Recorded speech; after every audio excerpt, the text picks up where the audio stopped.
Olá, meu irmão, tudo bem? Eu sou o nosso irmão Alberto Lírio e quero deixar aqui mais um vídeo para todos nós possamos crescer na graça de Deus. Nosso irmão Alberto Lírio, mais uma vez, vai deixar um entendimento da graça aqui para todos nós que estamos vivendo ou vivenciando uma nova era, um novo aion no Brasil e no mundo acerca das coisas de Deus. Louvado seja o Criador, aquele que fez os céus e a terra. Meu querido, veja bem, antes de qualquer coisa, eu quero te dizer que você se inscreva no nosso canal, nos ajude a crescer esse canal, você se inscrevendo, você deixando seus likes, seu joinha ou dislike, faça o seu comentário e também divulgue, compartilhando esse ensinamento da graça. E eu quero deixar aqui neste vídeo um conhecimento para todos nós, que o que nós precisamos saber para entendermos o evangelho da graça de Deus, a primeira coisa, quando nós abrimos a Bíblia para estudarmos, se não fizermos isso, nós vamos morrer, alguém vai morrer e nunca vai entender o evangelho. Eu quero deixar aqui neste vídeo uma coisa interessante, o título que eu vou deixar aqui: sem o entendimento, estes versículos te aprisiona. Isso mesmo. Sem o entendimento, estes versículos te aprisiona. Aprisiona por quê? Porque às vezes você lê algum versículo, algum texto, algum contexto da Bíblia, mas se você não tem o entendimento, então eles te aprisionam, porque você não sabe o significado. Então, o que nós precisamos entender quando nós abrimos a Bíblia para ler, para estudar, a primeira coisa que nós precisamos aprender, e isso não é ensinado nos seminários teológicos, nem em qualquer curso de teologia não é ensinado isso. A importância do análise textual. Segundo, a colocação verbal de um texto ao qual você está lendo. Terceiro, você não pode ignorar a história sobre aquele trecho que você está lendo, seja um capítulo, um versículo, um livro. Quarto, você tem que respeitar a colocação e o tempo verbal do texto em que você está lendo. Se você aprender a respeitar isso, o entendimento vai chegar para você. Em quinto lugar, qual é o contexto cultural que você está lendo? Qual é o contexto cultural ou histórico daquilo que você está lendo? Você sabe? E em sexto, você tem que entender a linguagem do texto que você está lendo. Se ela é literal, simbólico ou figurado. Se você, quando você, na verdade, começar a estudar a Bíblia, fazendo isso que eu mencionei, aí o entendimento vai chegar. É isso que a teologia não ensina, mas os ensinadores da graça estão revolucionando o entendimento no Brasil e no mundo por causa disso aqui. Veja bem, sem o entendimento, estes versículos te aprisionam. Primeiro, vamos citar Mateus 24:16. Vamos lá? O que diz aqui? Eu vou citar vários versículos, várias passagens para ver se você entende. Mateus 24, versículo 16, por exemplo. O que está escrito na Bíblia assim? Mateus 24, 16. Então, os que estiverem na Judéia, fuja para os montes. Jesus está falando. Então, os que estiverem na Judéia, fujam ou fuja para os montes. Fujam, né? Que ele está falando aqui. Quando ele falou, a data da escrita aqui, quando ele falou isso aqui, era em 37 DC. Mateus foi escrito na Judéia, no ano 37 depois de Cristo. Então, essa palavra é do próprio Cristo. Ele falou, então, os que estiverem na Judéia, fujam para os montes. Se a grande tribulação ainda era futura para nós hoje, no ano 2020, por que Jesus disse aos cristãos do primeiro século que eles poderiam evitar a grande tribulação fugindo para as montanhas? Como que poderia ser isso? Se a grande tribulação fosse para mim e para você, como que Jesus falou com os cristãos do primeiro século, na verdade, que eles poderiam ficar livres ou ficar isento da tribulação se eles fugissem para os montes ou se ele fugisse para as montanhas. Este é o primeiro capítulo, o primeiro versículo de uma difícil interpretação para os futuristas, que não respeitam os verbos e nem as colocações verbais dos textos em que eles lêem. Então, veja bem, Jesus disse assim: então os que estiverem na Judéia fujam para os montes. Então você vê que a grande tribulação não era para nós no ano 2020, quantos séculos depois que passou. Outra coisa, você veja bem que isto aqui que Jesus está falando foi escrito no ano 37 DC, naquela época. Então, isso é o que acontece com muitos crentes de hoje em dia. O segundo trecho que eu quero ler para você, 2 Coríntios. Então você entende que se a tribulação ou a grande tribulação fosse para eu e para você, Jesus não teria falado com os discípulos cristãos do primeiro século que se eles fossem para os montes ou se eles fossem para a Judéia, eles estariam talvez livres daquela tribulação. Então, vamos abrir a Bíblia em 2 Coríntios, capítulo 3, do versículo 13 ao 18. Olha que interessante aqui. 2 Coríntios, capítulo 3. Olha uma coisa interessante aqui. Capítulo 3, do versículo 13 ao versículo 18. Olha só. 13 ao 18. E não somos como Moisés, que punha um véu sobre a sua face, para que os filhos de Israel não fitassem o fim daquilo que desvaneciam. Mas os seus sentidos foram embotados. Embotados em grego quer dizer caluma. Caluma é que é embotado, quer dizer, foram embotados, porque até o dia de hoje a leitura da antiga aliança permanece o mesmo véu. Não foi removido, porque somente em Cristo é abolido. E até hoje é até aquela época, quando Paulo escreveu, até hoje, quando é lido Moisés, o véu está posto sobre o coração deles. Mas quando um deles se converte ao Senhor, então o véu lhe é retirado. Ora, o Senhor é o Espírito, e onde está o Espírito do Senhor, aí há liberdade.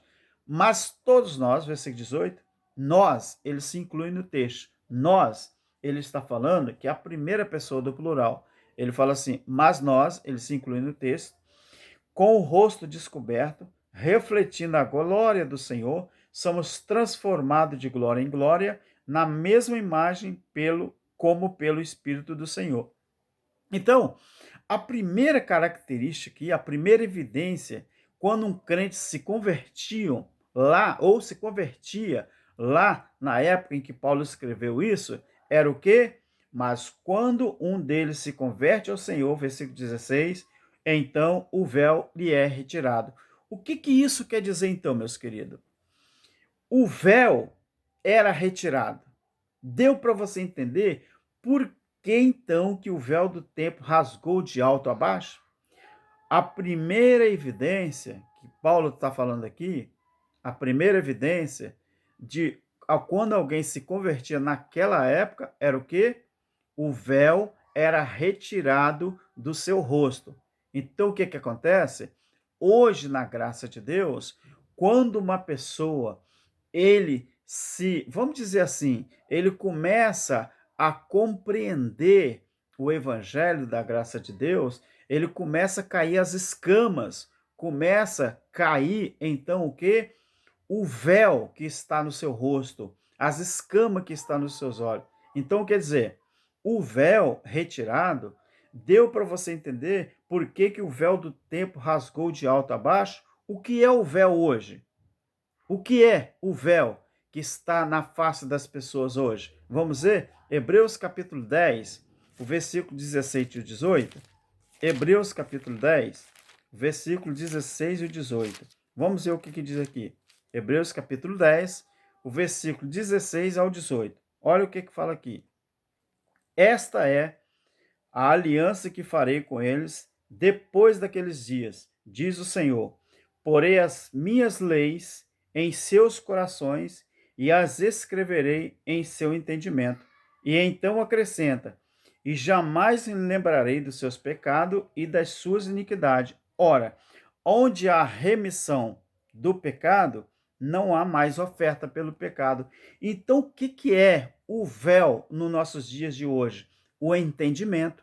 Então, o véu, quando você começa a entender a palavra de Deus, você começa então a ser retirado o véu da sua face. Então, você só começa a entender quando o véu lhe é tirado. Então, o véu é a cegueira espiritual, o véu é as tradições dos homens, o véu vamos dizer assim, é a falta da graça. O véu que é tirado do seu rosto é aquilo que ele tem na mente dele, que ele aprendeu dos seus pais desde criança, e ele não quer entender a graça de Deus. Então, o véu, naquela época, que rasgou de alto a baixo, então ele precisou ser rasgado porque as pessoas teriam que entender e compreender a graça de Deus. Então, o que é o véu hoje?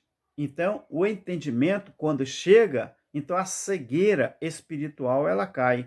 Então, você vê que a partir do momento que o véu ele é rasgado lá no templo, então na nova aliança, a Bíblia diz que a aliança que Deus faz naqueles dias, diz o Senhor, porei as minhas leis em seus corações. Vê que agora não é lei escrita mais, nem pedra, nem tábua. Agora é no coração e é no entendimento.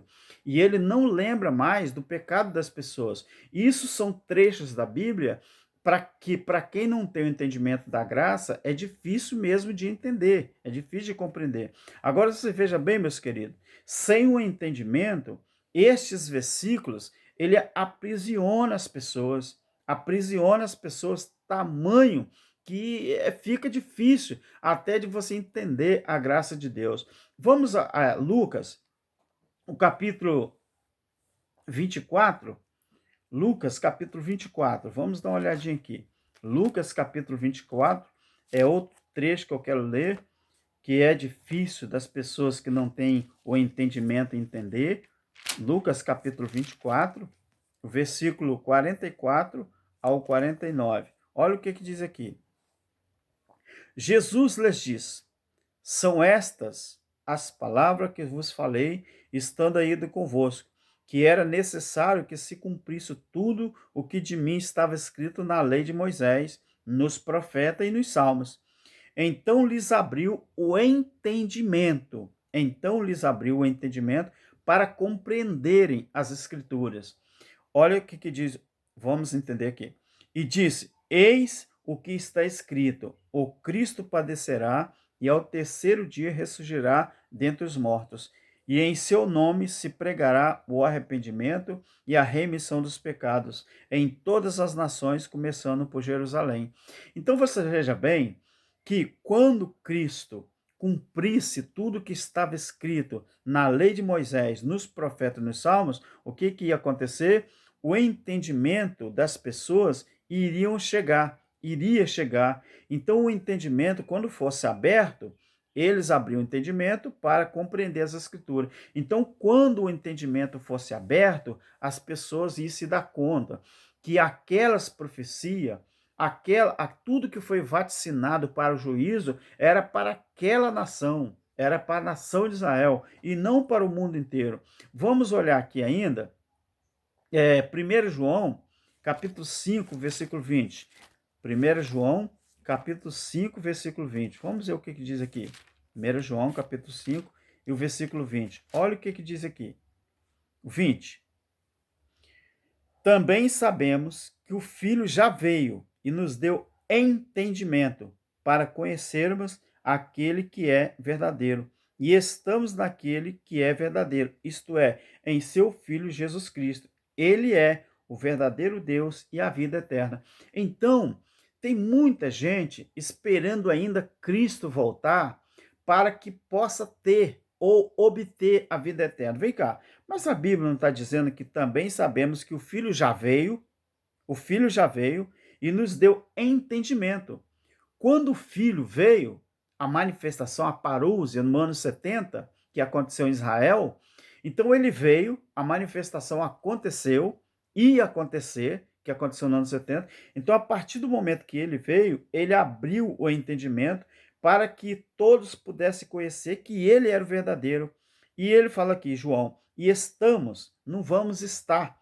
Ele falou, e estamos no que é verdadeiro, isto é, em seu Filho Jesus. Este é o verdadeiro Deus e a vida eterna.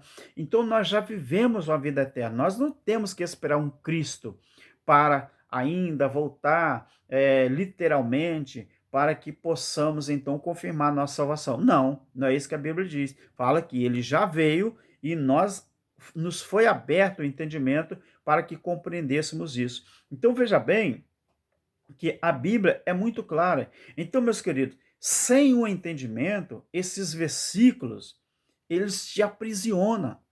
Sem o entendimento, você não vai entender. Se você ler a Bíblia, ou estudar a Bíblia, respeitando os tempos, a colocação verbal, respeitando o contexto cultural, social, histórico do texto que está lendo, aí o entendimento chega. Vamos observar então, vamos comparar Mateus 3:2. Vamos olhar Mateus capítulo 3, o versículo 2. Vamos lá em Mateus, capítulo 3, o versículo 2. Olha o que fala aqui.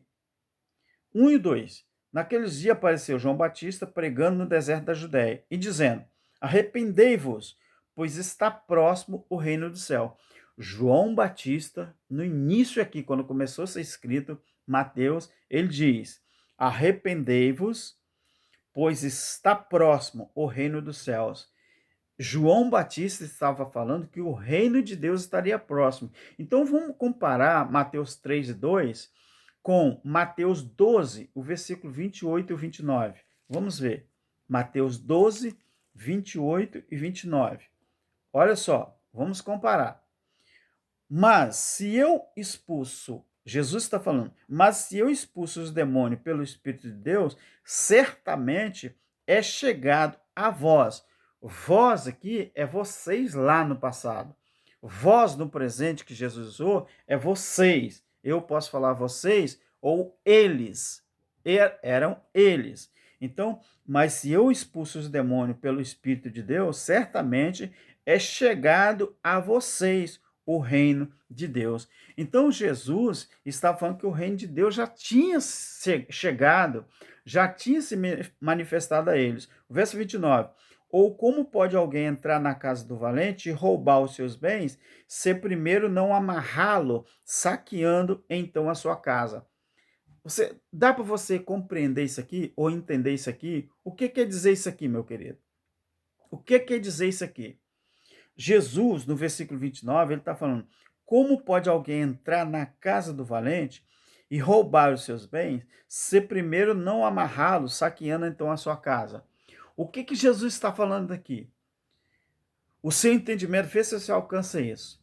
Jesus está falando aqui que para ele vir manifestar o juízo, para ele, vamos dizer assim, garantir a salvação, ele tinha que vir na casa do valente, prender ele, saquear os bens e depois, então, fazer o quê? Saqueando, então, a sua casa. Então, ele está falando, ele tinha que vir prender ou aniquilar quem tinha o império da morte. E quem que tinha o império da morte, a Bíblia diz, era a lei. A lei é quem imperava. E para ter um império, tem que ter um imperador. O que era o império? A lei. Quem era o imperador? Os contra. A Bíblia chama de diabo. Diabo é tudo aquilo que é contra, é o opositor. Então, veja bem, vamos observar isso aqui. Quando Jesus está falando sobre isso aqui, ele está falando do juízo. Agora, vamos ver então quem que precisava ser preso, quem precisava ser amarrado, quem precisava ser colocado fora de circulação. Vamos então em Colossenses 1:13. Vamos em Colossenses 1:13. Vamos ver quem que precisava ser preso para que os seus bens fosse saqueado. Colossenses. Deixa eu achar. Colossenses 1:13. Vamos olhar aqui. Olha o que diz aqui. 13 e 14. E nos tirou do poder das trevas e nos transportou para o reino do Filho do seu amor, em quem temos a redenção pelo seu sangue, a saber, a remissão dos pecados. Então, Cristo, o apóstolo Paulo, ele está falando aqui que Cristo, ele nos tirou do poder das trevas e nos transportou para o reino do Filho do seu amor. Ele não disse aqui que ia transportar. Quando Paulo escreveu Colossenses, ele falou que já tinha transportado. Então, quando Cristo falou sobre o juízo, ele estava realmente falando que alguma coisa precisava ser feita para que aquele aion ele fosse então aniquilado, para que aquela época, aquele período tivesse fim e fosse inaugurado um novo patamar, um novo aion, uma nova era, fosse então inaugurado uma nova aliança. Vamos observar quando Cristo fala sobre o juízo, em Mateus, no capítulo 23, do versículo 33 ao 39. Vamos observar aqui, Mateus, capítulo 23, olha o que fala aqui. Mateus, capítulo 23, do versículo 33 até o 39. Vamos ver o que fala. Aqui ele está falando sobre o juízo que viria sobre a nação de Israel. 33 ao 39. Ele diz assim: serpente, raça de víboras, como vocês vão escapar da condenação do inferno? Portanto, eu vos envio profetas. Olha, ele está dizendo: eu vos envio os profetas, sábios e escriba. E a uns vocês matam, a outro vocês crucificam, e a outro vocês açoitam nas vossas sinagogas, no templo de vocês, né? E os perseguireis de cidade em cidade. Você sabe o que é uma perseguição hoje, espiritualmente falando? Você sabe o que é açoitar alguém nas sinagogas, nos templos, né? Hoje é espiritual. Os templos, as religiões, as denominações, os ministérios que eles falam, estão matando gente todo dia com as suas ações, suas atitudes e as suas palavras. Eles estão matando, não física, mas mata moral, mata psicológico, mata emocional, e eles não estão nem aí, o sistema religioso. Então, Jesus, assim recairá sobre vós. Vós aqui eu posso usar sobre eles, sobre vocês, na época de Jesus. Recairá sobre vós todo o sangue justo derramado sobre a terra, desde o sangue do justo Abel até o sangue de Zacarias, filho de Baraquias, a quem vocês mataram entre o santuário e o altar. Em verdade vos digo que todas essas coisas hão de vir sobre esta geração. Jesus está falando sobre esta geração, é a geração que ele vivia. O juízo iria acontecer naquela geração. Então, quando ele fala sobre esta geração, ele está falando sobre aquele momento, sobre aquele período, sobre aquele aion, naquela época que ele vivia. Ele falou: Jerusalém, Jerusalém, vocês que matam os profetas, vocês apedrejam os que te são enviados. Quantas vezes quis eu ajuntar os seus filhos como uma galinha junta os seus pintinhos debaixo das asas e vocês não quisessem. Agora a casa de vocês ou a vossa casa vai ficar deserta, porque eu vos digo que desde agora não me vereis mais, até que digais: bendito aquele que vem em nome do Senhor.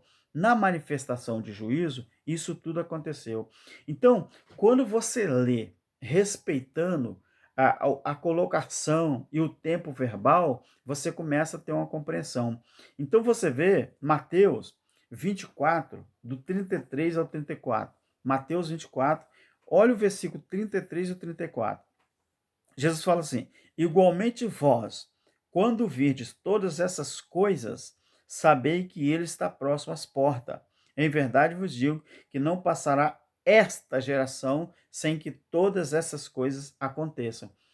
Então, quando você abre o entendimento e você começa a estudar a Bíblia, respeitando o vernáculo da nossa língua portuguesa, você começa então a ter uma compreensão interessante, meu querido. O problema todo, sabe qual é? Que muitas pessoas não estão nem aí para. Às vezes as pessoas assassinam, eles atropelam a nossa língua portuguesa, mas se você olhar na Bíblia direitinho, então você vai começar a entender que tudo isso Jesus falou para aquela época. Quando ele falou sobre o juízo, ele está falando para aquela época. Agora você olha Lucas, observa Lucas, capítulo 21, Lucas capítulo 21, o versículo 5 e o 6. Observa aqui. O sermão profético, o princípio das dores. Olha o que fala os 5 e 6. Falavam alguns a respeito do templo que estava ornado de formosas pedras e dádivas. Então Jesus disse: quanto a essas coisas que vedes, dias virão em que não se deixará pedra sobre pedra que não seja derrubado. Esse verbo dias virão, estes verbos dias virão, ele estava apontando para o juízo. Lucas foi escrito no ano 58 DC. 58 DC. Então ele está vaticinando aqui sobre os acontecimentos do juízo. Jesus está vaticinando sobre os acontecimentos do juízo. Mas observe, meus queridos, que nos tempos, você tem que observar uma coisa, nos tempos e as colocações verbal, para quem que era o juízo? Para quem era o juízo? Então, para a nação de Israel. Era para a nação de Israel. Observa os verbos.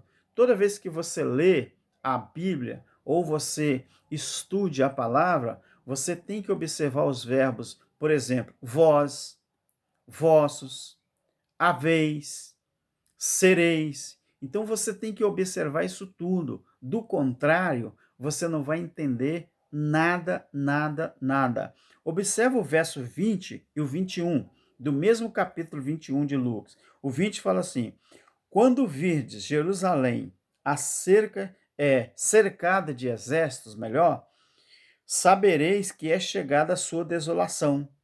Então os que estiverem na Judéia fujam para os montes, e os que estiverem no meio da cidade saiam, e os que estiverem nos campos não entrem nela. Você está vendo que o juízo ele era localizado? Você viu? Os que estiverem na Judéia fujam para os montes. Então ele está falando com os cristãos do primeiro século daquela época que talvez se eles saíssem da Judéia e fugissem para os montes, talvez eles seriam salvos do juízo. Você vê que o juízo era para eles e naquela época, então quer dizer, ele estava ensinando aqui sobre o juízo.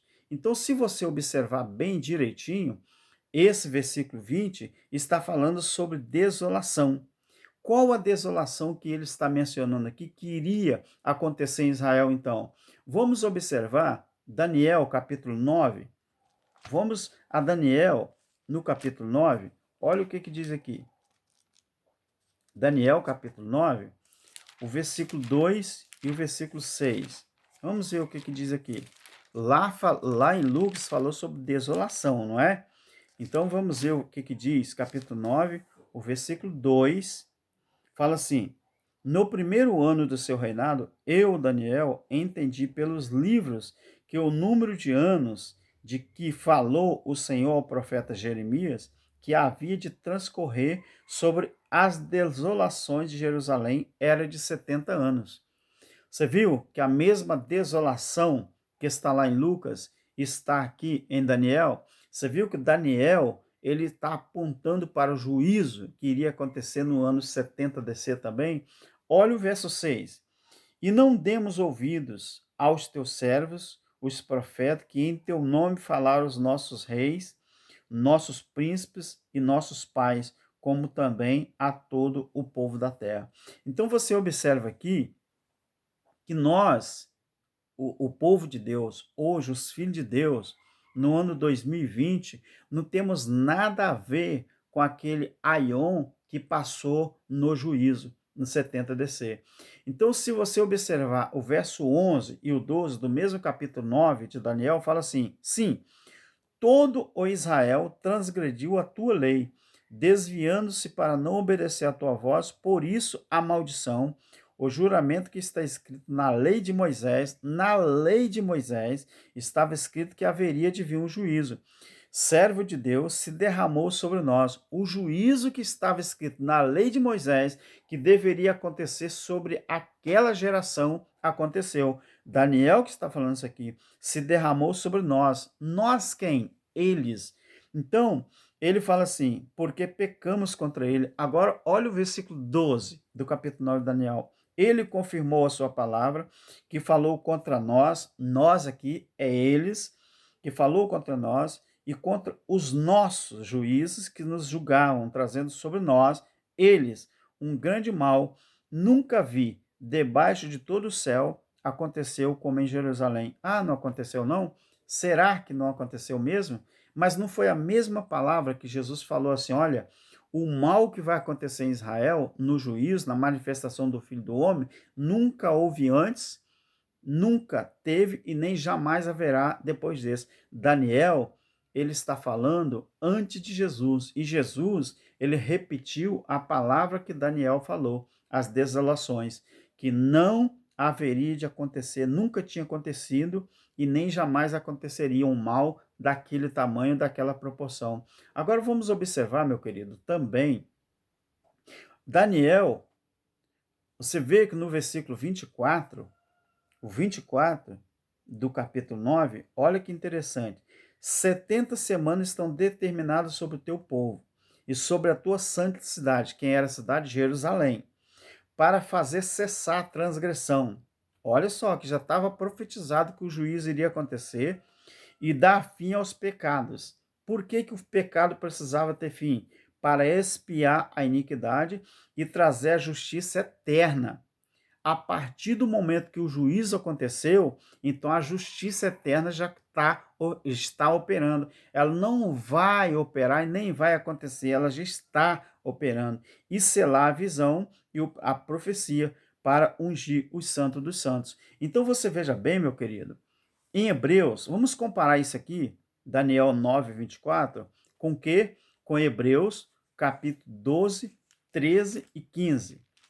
Hebreus, capítulo 2, Hebreus 2, capítulo 2, o versículo 13 ao 15.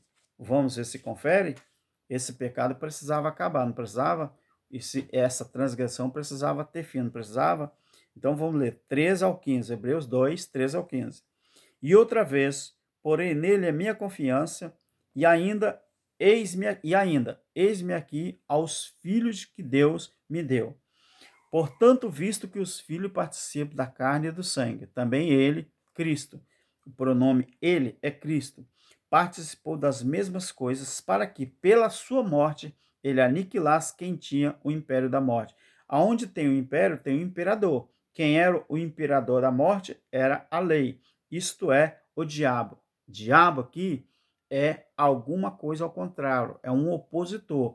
Quem que não conseguia fazer as pessoas se justificar diante de Deus na antiga aliança? A lei. Então, a lei, ela tinha um império. E quem tinha esse império precisava ser jogado abaixo. E quem jogou esse império abaixo foi Cristo com o seu sacrifício e a sua manifestação na cruz do Calvário. Vamos olhar então, também, comparando isso aqui, 1 João, capítulo 3, 4 e 5. 1 João, capítulo 3, versículo 4 e 5 também, né? Capítulo 3, 4 e 5. 1 João. É o que diz aqui? 1 João, capítulo 3, versículo 4 e 5, fala assim: todo aquele que comete pecado transgride a lei, porque o pecado é a transgressão da lei. E bem sabeis que ele se manifestou para tirar os nossos pecados, e nele não há pecado. Então Cristo se manifestou para tirar os nossos pecados. Então, se ele tirou os nossos pecados, por que a religião tenta colocar?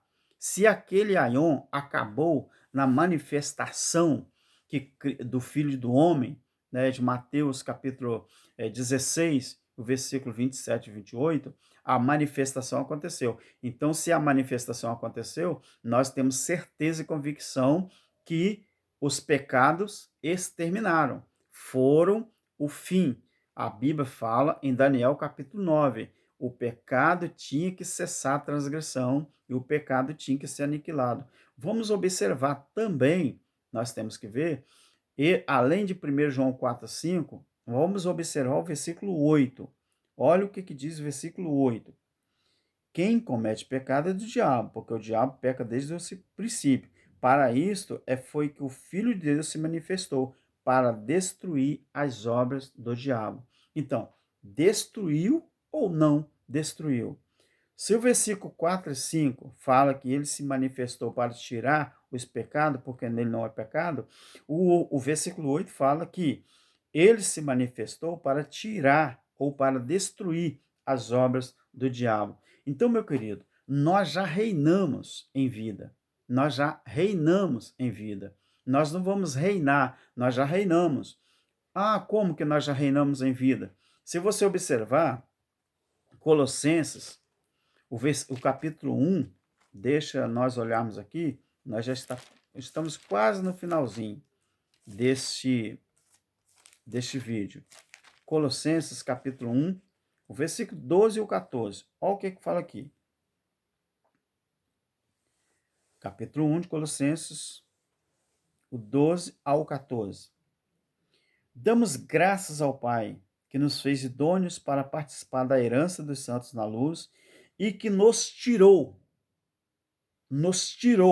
do poder das trevas. O que era o poder das trevas que Paulo está falando? Que Cristo tirou eles? Era o império da lei, a antiga aliança. Agora, e nos transportou para o reino do Filho do seu amor. Qual é o reino do Filho do seu amor? O que é isso? É a graça de Deus. Reinamos em vida. E fez o que mais? Em quem temos a redenção pelo seu sangue, a saber, a remissão dos nossos pecados. Então, o que é preciso, irmão?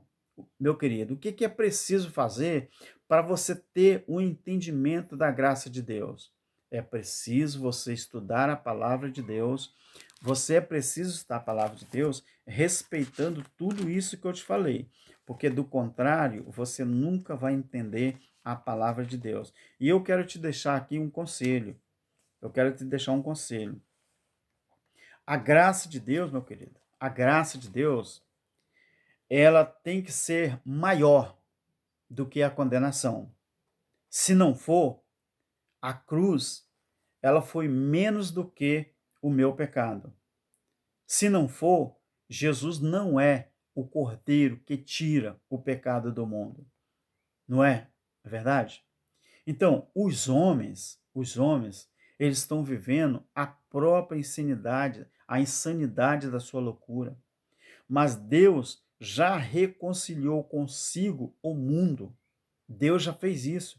Ele reconciliou totalmente. Ele já reconciliou os homens, tanto os homens como o mundo em Cristo, né? Não imputando aos homens as suas transgressões com a sua infinita misericórdia. Aí ele diz: Pai, perdoa, porque eles não sabem o que fazem. Então, se a graça de Deus ela não for maior do que a condenação, se alguém continuar insistindo que a graça ela é menor do que a condenação, eu não sei aonde as pessoas vão parar. A graça ela tem que ser maior do que a condenação, porque se ela não for, a cruz foi menos do que o meu pecado. Então o sacrifício na cruz, claro que ele tinha que ser e foi maior do que o meu pecado. Por isso, o sacrifício na cruz foi capaz de aniquilar, capaz de extinguir, de tirar o meu pecado de circulação. Senão, Jesus morreu em vão. Meu querido, eu te agradeço, faça um bom proveito deste vídeo e estude mais e mais a palavra, mas sempre respeitando o vernáculo da língua em que ela foi escrita. Respeite o verbo, respeite os verbos, tanto conjugação como tempo verbal. Respeite também, faça uma crítica do texto. Tudo que você lê tem um remetente e tem um destinatário. Respeite tudo isso para que você tenha ou abra o seu entendimento. Fique na paz, nos ajude no canal e eu agradeço. Fique com Deus. Paz e graça, meu querido. Amém? Amém.